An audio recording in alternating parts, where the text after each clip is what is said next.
Bonjour à tous, pardonnez-moi pour le nez bouché, je sors d'un rhume de quelques jours et je voulais vous parler un petit peu de là où je suis actuellement.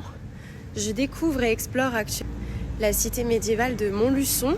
C'est ici que je vais passer un petit moment, développer et construire des expériences nature immersive dans cette région qui est entre l'Auvergne, l'Allier, le Bourbonnais.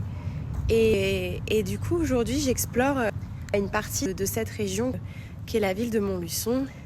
Agréablement surprise, c'est une ville très médiévale, très ancienne, avec un beau patrimoine historique. Donc j'ai hâte de découvrir davantage cet endroit et surtout la nature propre à cet endroit, à cette région qui est... il y a des gens qui font tomber des pierres. Pas dû faire exprès. Donc le Bourbonnais, qui est un mélange en fait de différents paysages. On a beaucoup de vallons ici, des vallons assez verdoyants avec pas mal d'arbres feuillus et des boires, ce qu'on appelle des boires.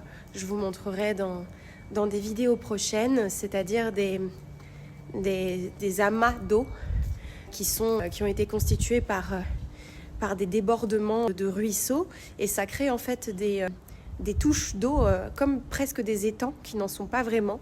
C'est ce qu'on appelle des boires, donc ça fait comme des petites taches d'eau éparses, et on a ce mélange-là à la fois des boires, des rivières, des vallées.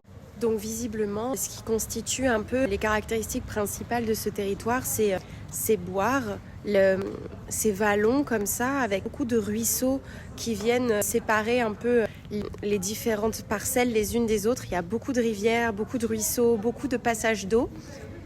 Et ça donne une espèce d'atmosphère très champêtre, bucolique et très agréable du fait qu'il y ait beaucoup d'eau qui passe. Que ce soit des lits de rivières assez larges ou plutôt étroits, ça donne une atmosphère très idyllique, très apaisante, et aussi du coup des paysages qui sont baignés par l'eau et qui sont très hydratés et verdoyants. Donc j'ai hâte d'en découvrir plus.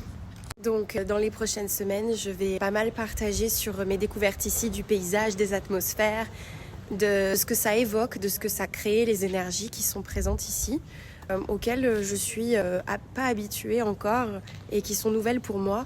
En tout cas, de ce que j'ai vu pour l'instant, je suis agréablement surprise par ce que dégagent ces paysages.